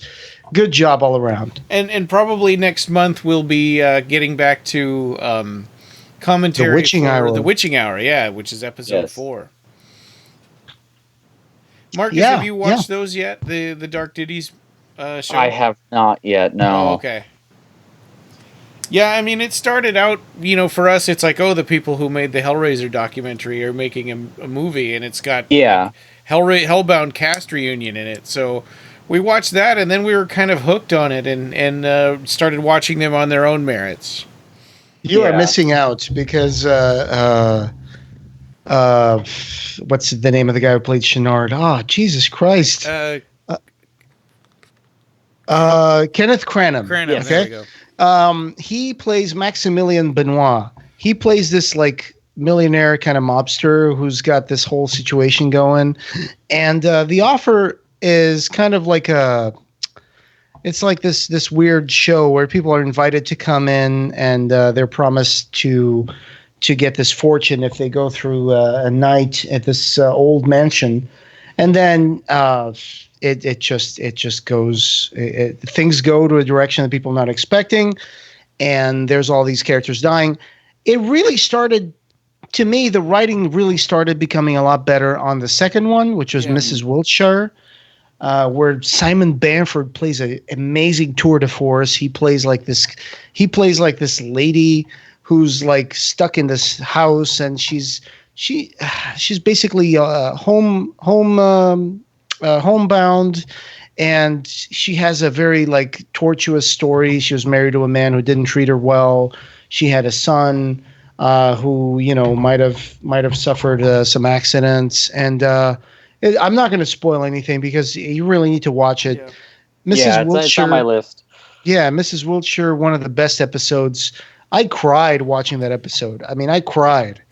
That's how good a role Simon Bamford performs in that, and the writing is just stellar.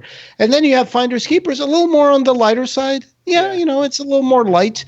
You have Oliver Smith, in a very comedic role, very good, very great character. And Simon Bamford has another role in there, a brief role, but such a fun episode to watch. I'm looking forward to The Witching Hour. It seems like in The Witching Hour it goes darker.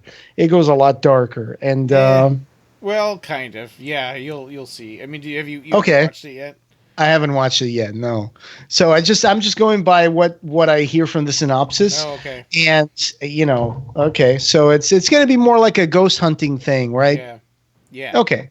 So ghost hunting eventually ends up being more like a funny thing.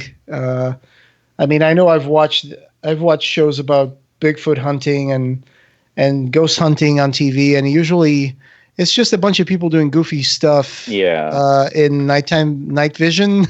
So people just watch it because they just want to see how ridiculous things are going to get to. They don't get too far with their show. I mean, okay, yeah. Got it. But it's not one of those shows where nothing really happens except someone bangs a door in the background, and then the production assistants are like, "What was that?" And then actually, stuff does happen in The Witching Hour. So that's cool. Yeah, you should watch it. If you don't want to watch The Offer, which I would recommend The Offer because it kind of starts the ball rolling, but definitely watch Mrs. Wiltshire with Simon Bamford, because holy crap, I cried watching that, and it is amazing. Amazing. I was at Texas Frightmare weekend, and Simon Bamford showed me on his phone some clips from the episode that they were producing. And he was like, "Hey, check out this scene." And he just started playing this lady sitting in a chair talking to the camera, and I was like, "Oh, that's cool. What is that?" And he's like, "Oh, it's Dark Ditties." And I'm like, "Oh, okay. Oh, who's that?" "Oh." And then he smiled and looked at me and like smiled mischievously. He's like, "That's me." I was like, "No way." Yeah, and we had to keep that a secret from all the way from then until it aired. Oh, that's cool. That's cool. So yeah, I mean, it's an anthology thing, so you can watch the episodes separately. Yeah, they're supposed to have some sort of continuing thread throughout them. Oh, and the threads all kind of come together in The Witching Hour. Man, okay. Yeah, but Mrs. Wiltshire, holy crap! What a great episode. Dark Ditties was fun to do the commentary tracks for that. Good choice, Ryan. All right. So Markus, do you have another one?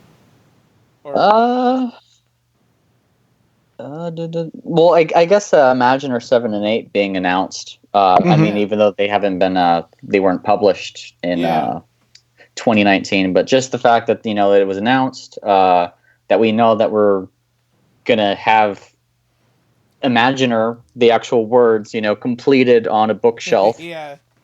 When the series first started with Tom from Century Guild, it was a pretty slow start, and part of me was wondering if it would ever actually be completed. But ever since Phil and Serra, he did them one time a year and one through Kickstarter. Yeah. And Phil and Serra have been really knocking this out, and just the fact that it's going to be completed, and they're coming, and one really cool thing is normally if you want to get a with thanks, have your name listed in one of the books, $100.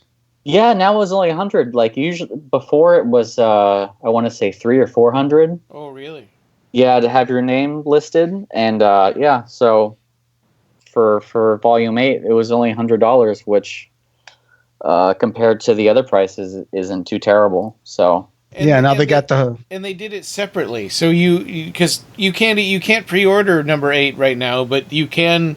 I mean, that's over now. But you could just pre-order getting your name, or just pay the $100 to get your name in the book, and then pre-order it later whenever that's available. Yeah, because I think they're going to be printed almost simultaneously, 7 and 8.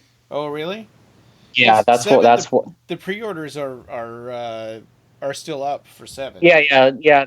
I think the last update was that they were hoping to get them either late this month or February, around there. But I know that they said that they wanted to. The reason why they did just the pre-order, not for Volume 8, but just for the With Thanks, is because they're going to be printing Volume 8 now. Oh, wow. So they're coming for sure. Well, that's good, because I wanted to be able to kind of sit down and do a whole series on all of them at once, and not wait until like 2021 for number 8 or whatever. Yeah. So just. Oh, sorry. Go ahead. No, I was just going to say they've been such a great series for people to get into Clive Barker's art, and they usually are about 200 pages each. And just amazing, color-corrected, high-resolution pictures of Clive Barker's paintings. And go ahead and say what you were going to say. Oh, I was just going to say it's a really fantastic series, and just that it's coming to a close after all these years, they're really, really beautiful books. Clive's art is, as you said earlier, it's a topography on the canvas, and so you really get to see that on the page if you're not able to see the canvases in person.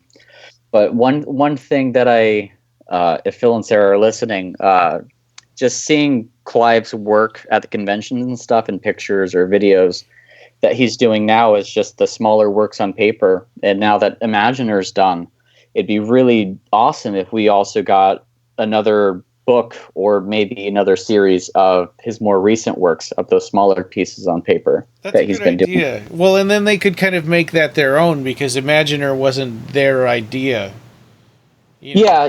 Imagineer, for the most part, has always been about the large scale oil paintings. Yeah. I know that the past 2 volumes, I think 5 and 6, especially 6, has included smaller pieces, about like 18 by 24 on paper. Oh.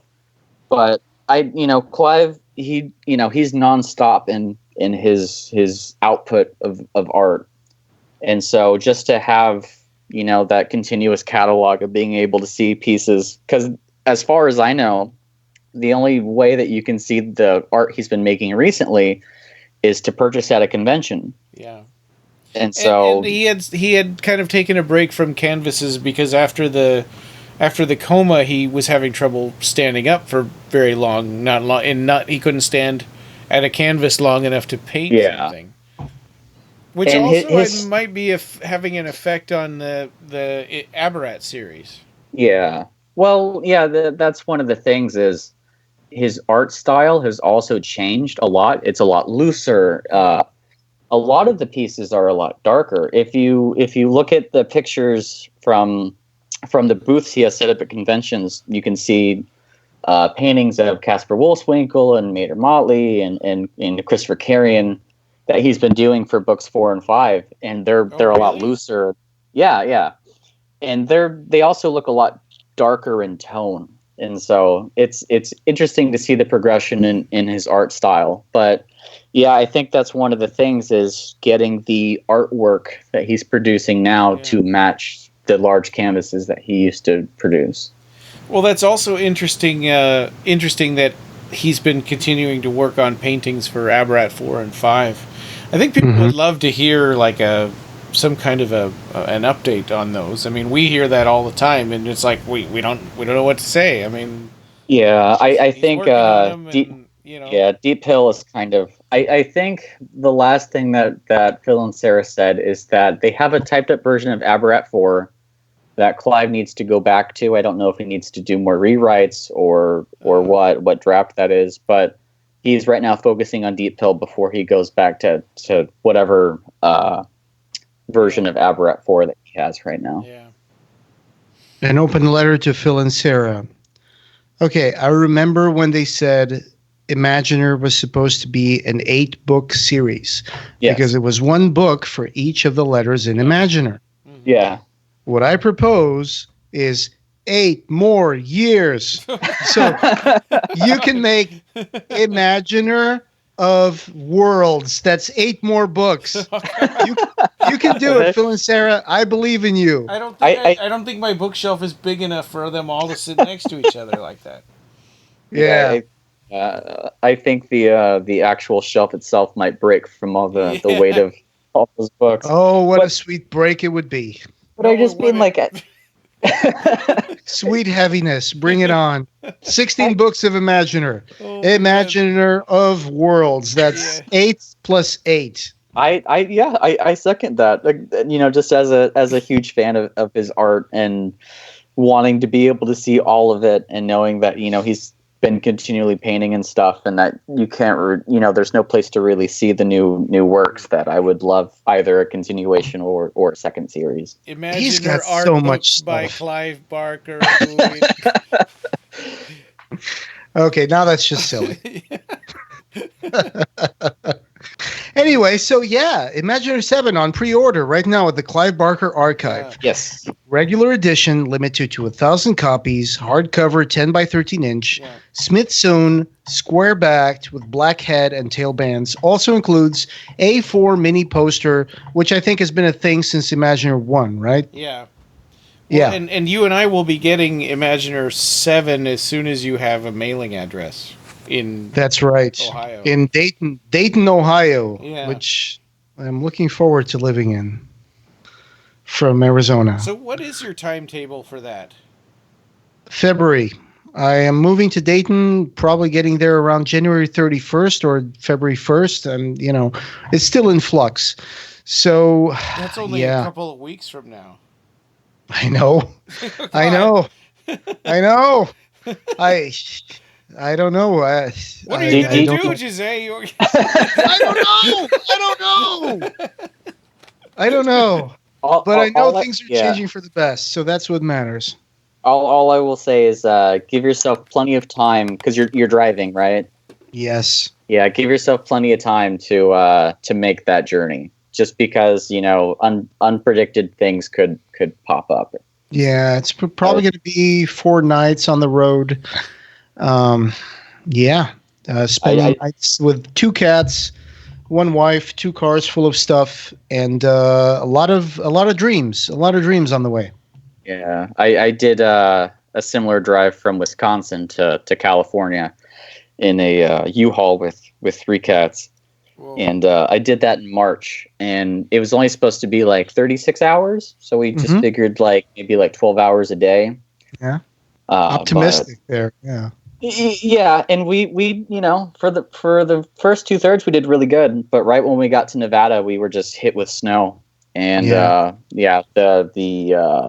mountain overpass was closed, and so it took 3 days just to get through one state versus 2 days before that to get through 5 states. So.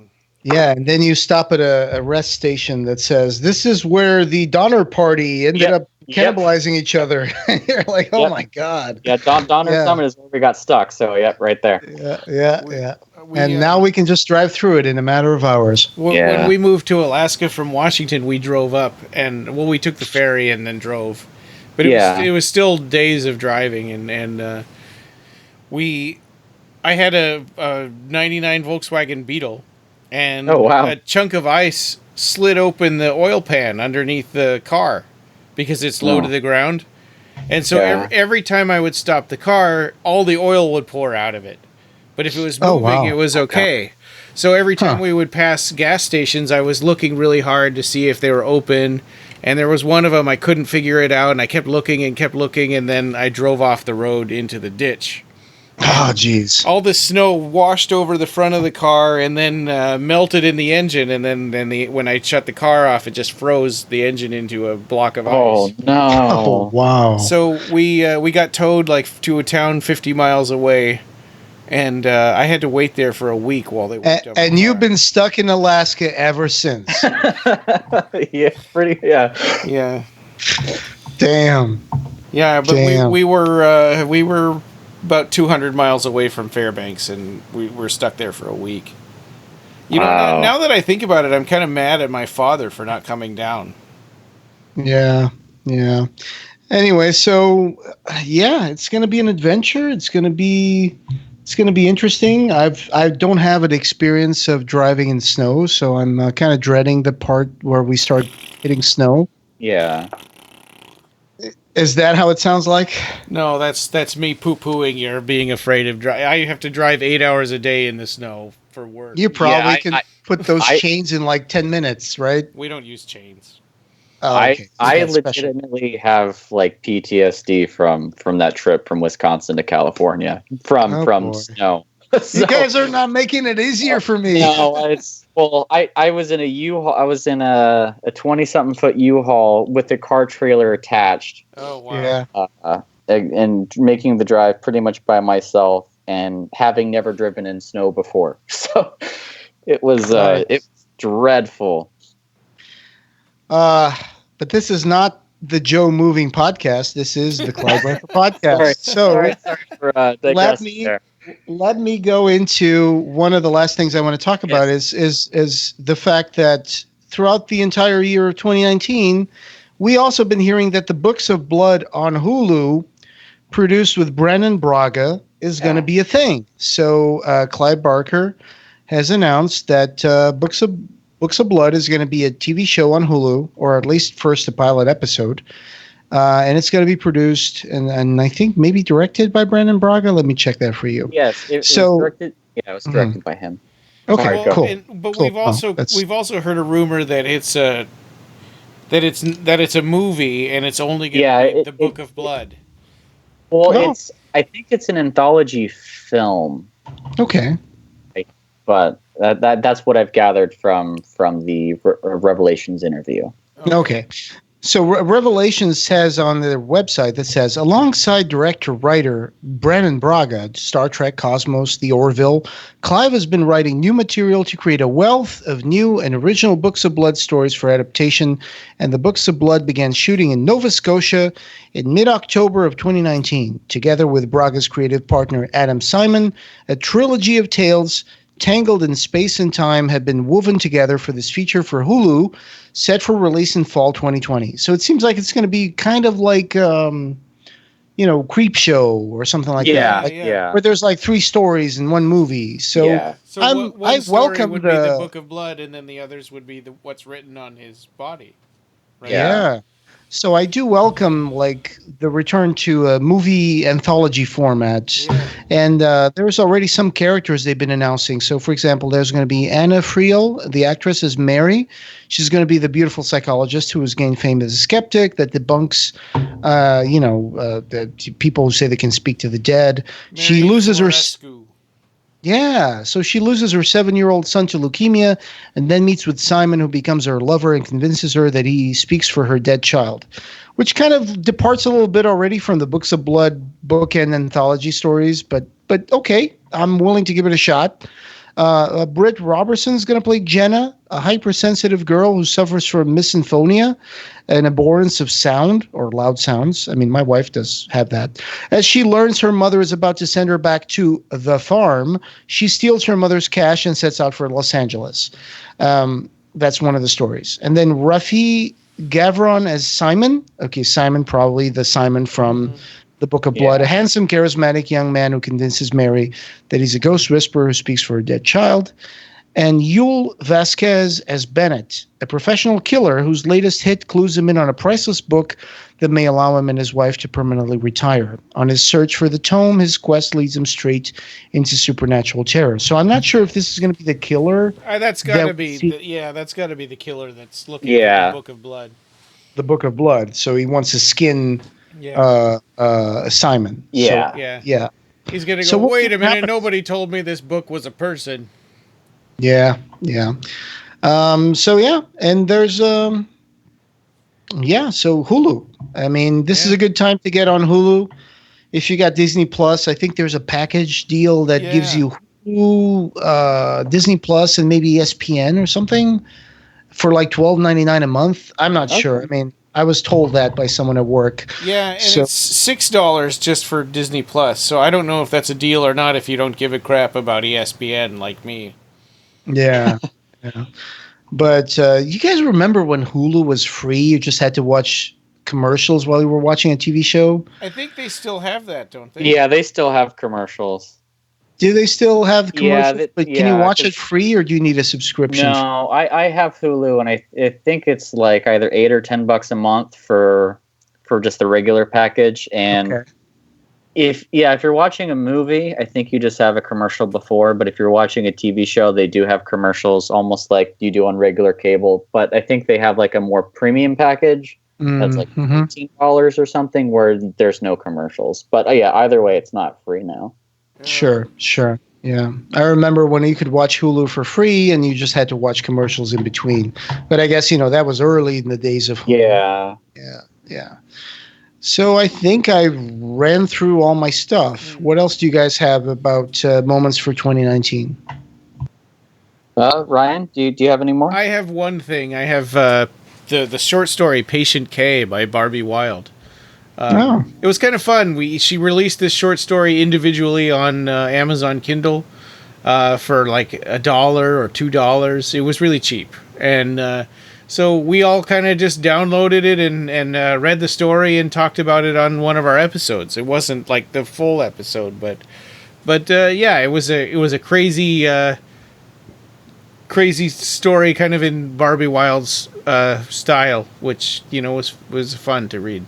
Yeah, I remember that. Yes, it was very, very cool. I think I sent that to Ed Martinez for him to read, and I think he was very, very happy to read that story. Yeah, Voices of the Damned. Was that Barbie Wilde's book, Voices of the Damned? Yeah. Yes, with the short stories. Really good book. I do recommend it. Yeah. And the I think Venus Complex. Yeah. I think we covered a lot of stuff here today. There's also didn't come out in 2019, but it's going to come out in 2020 in Germany. If you're listening to this in Germany, Achtung, Tortured Souls and Infernal Parade are illustrated by Danielle Serra for Germany's Bochheim Verlag. So he's been posting updates on the artwork that he's been doing. Looks great, looks amazing. And if you're a completist, if you're one of those people who wants to buy even the Japanese versions of Abarat, this is another book that's going to have artwork that's probably not going to be available in America. Yeah. So it's going to have some really cool illustrations. Check out Danielle Serra's Facebook page. That's DanielleSerra. Danielle Serra. A great artist. He's done stuff. For example, he did the cover for Barbie Wilde's Venus Complex. He did some illustrations for Voices of the Damned, and now he's doing illustrations for not just the Hellraiser anthology comic book specials from Seraphin, but he's also doing it for Tortured Souls and Infernal Parade. So Infernal Parade, of course, was a series of toys that Clive did with McFarlane Toys, and in the back there was a little bit of a backstory for each character, and they kind of created this Primordium, Legends of Primordium. Wait, no, I'm mixing it up. Right? Infernal Parade was different. They were two separate toy lines. Yeah, I'm thinking about Tortured Souls. And then Infernal Parade was a different toy line. Yes. And they also had little backstories for little vignettes with each figure. There you go. Blame the beer. Okay. So there's that, and there's, of course, August of 2019, IDW Publishing brought out the Deluxe Great and Secret Show edition. That's a big deal for people who love the Great and Secret Show and the books of the art. Yeah. So, I think there was an omnibus of Next Testament, too, that was released, right? Exactly. Yes, right, yeah. Written by Mark Miller. Yes. Yep. So that was awesome. Next Testament, great storyline. Do recommend it. And what do you guys have in terms of disappointments in 2019? Q rubbing my hands like devil's advocate. What are your disappointments? Personally, I don't think I really have any, just because I didn't necessarily have any expectations of what should come out or, things like that. Just because the writing process is slow, so I wasn't thinking like, oh, we're going to get Abarat or Deep Hill or anything. Yeah. But when things actually come to fruition, it's just more of a pleasant surprise. Like Books of Blood and Candyman is like a pleasant surprise that they actually are coming. Yeah. I don't know about you guys. I'm still disappointed Clive didn't write the sequel to Cujo. Oh no. I think that actually stuff falling apart. Like the Weave World TV series, Yeah. just sort of fading into nothing. And there were also announcements about the Great and Secret Show and a Magica, TV series that didn't, probably are just out in the ether and not happening. Again, that's part of the course of being a Clive Barker fan is you have so many things be announced and it never comes to fruition. You took the words right out of my mouth there. I was just thinking the same thing. Yeah, that's a good point. I take it upon myself, the procrastination of the interview book. I have had a bunch of life issues and job changes that have drained my enthusiasm for the podcast and our projects. And it's unfair for Ryan to bear any blame for this delay. I can only promise that as things change, we'll finalize this soon. We're getting close to it. And right now, I'm going to move to Ohio at the end of this month. And once we get there, things will slowly get better in terms of not just relationships, but financial situations and job and all that stuff. So I'll have more time to help Ryan finish the interview book. And then at that point, we will definitely start shipping those things out. Well, I did have to stop while we were doing the Kickstarter because the Kickstarter was taking a huge amount of my time. But now that that's over, I can get back to the book again and at least probably put in an hour or so every day into dropping in interviews and then editing them. Yeah. And we've got it up to about 200 pages right now. So, we're like 3/4 of the way just of getting the first draft of this thing done. And then the edit, then we'll be editing for content and then editing for formatting, grammar and stuff. Yeah. So, and as far as the Kickstarter, I do have an update there. I shipped out everything on Monday except for to the people who didn't give me their address. And there were 3 people who didn't give me their address in time for that shipment. But then I got another. So most of those people have just had their stuff delivered today. But there's one person who's his Jonathan. You're actually Markus. This is the painting that you gave us last year. Oh, okay. That sold to Jonathan, and he's going to be getting that in the mail tomorrow. Oh, fantastic! And then we have 2 more international people. One in Australia and one in France. And I just got their addresses, so their stuff is going to be going out tomorrow. And then the Kickstarter will be finished. Yeah. And I can start gearing up for my convention appearance. Alaska Comic-Con! Yeah. February 22nd through the 23rd. Yeah. Where's that going to be? Fairbanks. That's in Fairbanks at the Carlson Center, and if you live in Fairbanks, Alaska, you know exactly where the Carlson Center is because it's our. If you don't live in Fairbanks, Alaska, you're not going to the convention. Yeah, well, maybe in Anchorage. Hey, if you're in Anchorage, make the trip up. It's only a 6-hour drive, or 1 hour by airplane. Only. Yeah, that's the nearest town. Is 6 hours away. You're going to be a Clive Barker evangelist at the Fairbanks, Alaska Comic-Con. Yeah, you're going to be. They introduced me on their page like, oh, everything spooky is Clive Barker or something, and I'm like, thinking, God, I hope they don't think that Clive Barker is coming. They probably don't. I hope they don't. Hey, that guy's not Clive Barker. That guy's a phony. Yeah. A big phony. You lied to us. No, it's fine. It's going to be Ryan. He knows his shit. He knows his stuff about Clive. So I hope that you get to talk to people. I hope you get to direct them in the right direction to find out more about Clive Barker and his works, his art, and our podcast. And I've ordered a big banner and a stack of business cards that are bookmarks. And and I'm going to be selling Imaginer books and play books and everything, all the stuff that we've got left over from Kickstarters in the past. Bringing art to the masses. Yeah. Hey, and buy a Kickstarter book. Weed is legal in Alaska now. Smoke a bowl. Go through the book. You don't even need a VR headset. You can just float into those paintings. Just smoke a bowl and do it. I'll have to take your word for it. The Clive Barker podcast does not endorse the use of drugs. And I'll have some posters there too.